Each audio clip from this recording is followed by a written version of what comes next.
Welcome to News at DACC. This is Rigo Torres, and he's going to talk to us about his time at DACC and what he's doing now. Rigo, welcome to the show. Thank you. So you are an alumni. You've been here. Tell me about what you were doing at DACC. I came to DACC and played baseball and also enrolled in the engineering program. I graduated here in 2004 and transferred down to Bradley University. I was actually had the chance to be the first person that was involved in the Engineering for Tomorrow program. So they started that the year I was graduating. So they started with me as the first person transferring, and they started with a high school student that was coming into DACC. So we kind of piloted that program, which now has been renamed and changed, but it's still available. So it's that was in 04, and I graduated in Bradley in 06. Very good. So you started the engineering classes, and I think Dean Kathy Sturgeon was your professor at the time. Yes. Yep. She was the professor for the majority of my classes. Also, Mr. York and Dr. Chen were the main group of professors for that group. And I actually had to double enroll the first semester to get caught up because I didn't start in the engineering program, so I was a semester behind. So within the first 2 semesters, I caught up and then finished on schedule.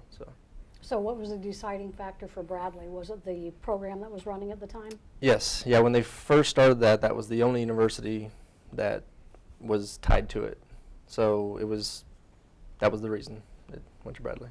And how do you think your classes at DACC prepared you for your transfer?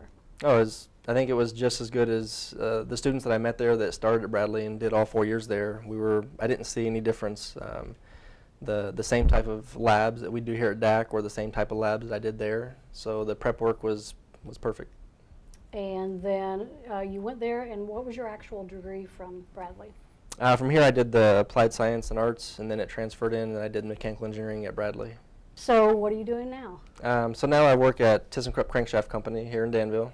I'm the product engineering manager for the forging plants in Danville and Petersburg, and also the machining plant in Danville.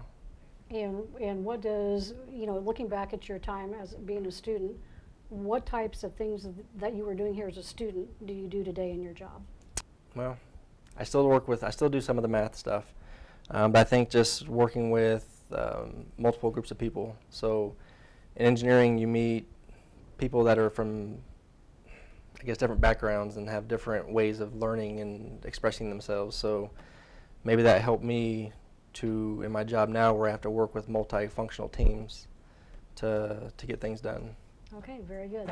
And any advice that you would give somebody who's watching the show and thinking about engineering or Danville Area Community College?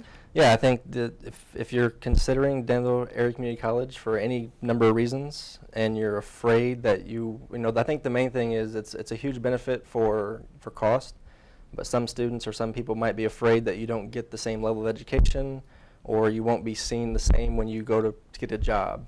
And that's completely not true. Like I said, from here transferring, I didn't feel any less prepared than any of the students that are the people I met that were starting from the university level.